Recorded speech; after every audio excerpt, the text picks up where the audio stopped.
Nobody in the AI hype machine is going to put this number on their thumbnail, but I will. Depending on the research you look at, somewhere between 75 and 95% of first AI projects in business will fail. Let that sink in for a second. The good news? They don't fail because AI doesn't work. They fail because people pick the wrong projects to start with. If you're new to AI and you're trying to figure out where to begin in your business, this video is for you. Today, I'm going to show you exactly how to pick a first AI project that actually succeeds. And I'm going to give you a concrete exercise you can do right now to find your best starting point. If you've been wondering where AI fits into your business, you're not alone. A lot of people are talking about AI, but here's what they're not telling you.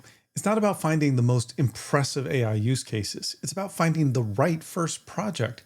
And I'm going to walk you through the 5 principles that will help you identify the perfect AI project to start with so you can build confidence, see real results, and set yourself up for bigger AI wins down the road. And along the way, I'm going to give you some specific questions to ask yourself so you walk away from this video with an actual project in mind and not just a vague idea. All right, we'll start with principle number 1. Which is start simple, not spectacular. Let's get one thing straight. Your first AI project should not be trying to revolutionize your entire business. I see people attempting things like have AI automatically pull all my customer reviews, analyze the data, and then revise all my social media campaigns based on the report. Stop right there. That's not one AI project. That's like 3 projects that are disguised as one, and it's a recipe for failure. Instead, pick one piece of that puzzle. Maybe start with just having AI analyze your customer review data and then generate its report, and that's it. Once you nail down that, you can then think about connecting it to the other processes. So think of it like learning to drive. You don't start by attempting a cross-country road trip. You start in an empty parking lot, and the same idea applies here. Principle number 2 is find the right task to hand off. So now you're thinking, okay, Rob, keep it simple. I got it. But how do I figure out which simple task to start with? And that's a great question. And I want you to think through a quick mental checklist. I want you to think about your week and ask yourself, what are my most time-consuming tasks? The ones that eat up hours I'll never get back. What are the most repetitive things I do, where I'm basically going through the same steps over and over again? And which of my tasks are the most rule-based, where there's a clear sequence of steps that I follow every single time? If something shows up on 2 or more of those lists, you've probably found a strong candidate for your first AI project. And here's a quick example. Let's say you're drafting the same type of customer service email response for the 100th time. It's time-consuming, it's repetitive, and you follow a pretty consistent pattern every time you write one. Well, that checks all 3 boxes, and it's a great first project. Now, I want you to think about this like delegation. If you had a sharp new team member starting tomorrow, which of those tasks would you feel comfortable handing off to them? Because that's exactly what you're going to do with AI. You're bringing on a new team member.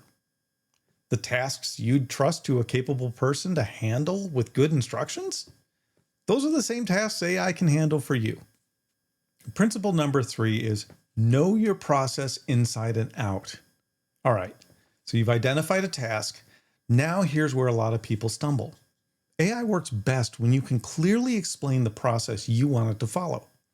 If your market research process starts with Google some stuff and see what looks interesting, that's not going to work very well with AI. But if you have a systematic approach, like check the same 5 competitors for pricing updates, then review specific data sources for customer demographics, well, now we're talking. Remember that new team member I just mentioned? Think about it this way. If you were training that person, what would you need to give them for success?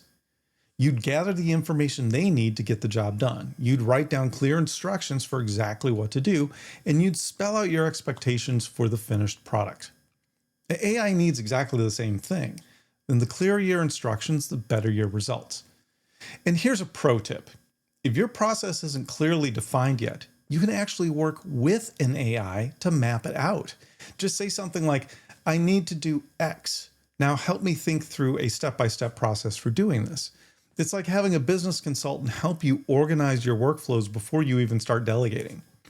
And before you hand off anything, take 60 seconds to write down what a good result actually looks like for this task. Not perfect, but good. What does AI need to produce for you to consider this a win? If you can't answer that question clearly before you start, you won't be able to evaluate whether it's working once you do. And that clarity also helps you write better instructions because you're essentially describing the finish line before you begin the journey. Now, one more important thing to keep in mind here is be thoughtful about what information you hand over to AI. Sensitive customer information, confidential financial information, or anything that's legally protected, that stuff should stay out of public AI tools. If you're not sure whether something is safe to share, don't share it. Take the time to find out what's legally allowable and ethically responsible in your area before you do. It's just not worth the risk. Look, if this is clicking for you so far, do me a favor and hit that like button. It really does help get this content in front of other business owners who need to hear it. And if you haven't subscribed yet, go ahead and do that now too, so you don't miss the next video I put out. All right, principle number 4 is map it out, then pick one step. I know it's tempting to try to automate your entire social media process so you can just give AI a topic and let it handle everything from start to finish. But honestly, that's going to create mediocre content, and it is definitely not a good first project. Instead, map out your entire workflow first. What are all the steps that you currently take in the process you're looking at? Then look at that map and ask, where could AI have the biggest impact on just one of those steps? Maybe you don't hand off the whole social media workflow. Maybe you just have AI draft initial posts based on your content themes, and then you handle editing and scheduling. That's one step. It's manageable, and you can evaluate how well it's working before you think about expanding. And this is a good place to mention something I feel really strongly about. Always keep a human in the loop. AI should be helping you do your work better. It should not be replacing your judgment entirely. So even when something is working well, someone on your team should be reviewing AI outputs before they get used for anything that matters. And we'll come back to this in a minute. I have a whole video on process mapping that I'll link to in the description if you want to go deeper on this topic of coming up with your process map. Finally, principle 5 is keep it internal to start. This might be the most important principle of all. Your first AI project should not involve anything that's going to leave your organization or be seen by critical stakeholders on the outside, meaning your customers, your investors, your biggest clients. You want to know that things are working and that your process is solid before you bring AI anywhere near something that carries real consequences.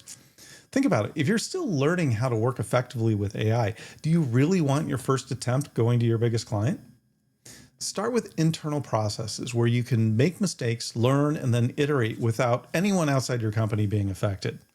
Internal reports, meeting prep, organizing your own research, drafting content that you'll review and refine before it goes anywhere.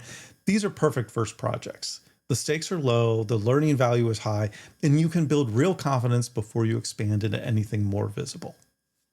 All right, so now you've got the 5 principles. Now let me give you something concrete to do with them. So here's your action plan for the coming week. Step 1, go back to those 3 questions I gave you earlier. Write down your most time-consuming tasks, your most repetitive tasks, and your most rule-based tasks, and look for the overlap. Any task that shows up on multiple lists is a strong AI candidate. Step 2, from that list, pick one task, just one. I know you're going to want to pick 3 or 4, but don't. Pick the one you'd feel most comfortable handing off to that new team member we've been talking about. Step 3, gather everything that team member would need to do this task well. Your best examples of past work, any data or context that they would need, the templates or formats that you typically use. And as you're gathering those materials, be thoughtful about what you share with AI. If you're not sure whether something is safe to hand over, then don't. I actually have a free resource called the traffic light rule that breaks down exactly what data you can and can't share with AI tools, and it takes the guesswork out completely. The link is in the description, and I grab it before you start pulling your materials together. So step 4, write out clear instructions for exactly what you want done and what the finished product should look like. Be specific. The more detail you give, the better the AI is going to meet your expectations. And step 5, hand all of that over to the AI and then see how it performs. Evaluate what comes back. Now, is it going to be perfect on the first try? Probably not, and that's okay. You may need to revise your instructions a few times to get the results you're happy with. but that's completely normal. Everyone goes through a learning curve when they start working with AI. Give yourself room to experiment and improve. And to go back to what we talked about in Principle 4, always have a human reviewing the output. Check the results for accuracy before you use them for anything. AI is a powerful tool, but it's not infallible, and your judgment is still a critical part of the process. So let's bring it all together. 5 principles for choosing your first AI project. Start simple, find a task you actually want to hand off, know your process clearly, focus on one step at a time, and keep it internal. Then follow that 5-step action plan to actually get moving. And once you nail your first project, and you will, you're going to want to find the next place AI can help you. And that's where my free AI audit workbook comes in. It walks you through a structured process to look across your entire business and identify every area where AI can save you time and help you grow. The link is in the description, so grab it and start building out your AI roadmap. And if you're serious about implementing AI strategically in your business, check out the AI Growth Accelerator. It's where you get proven approaches, step-by-step implementation guides, and support from experts and other business owners who are on the same journey, minus all of the social media noise. I'm Rob Ferdengo from the AI Growth Accelerator. Your success is my mission, and I'll see you in the next video.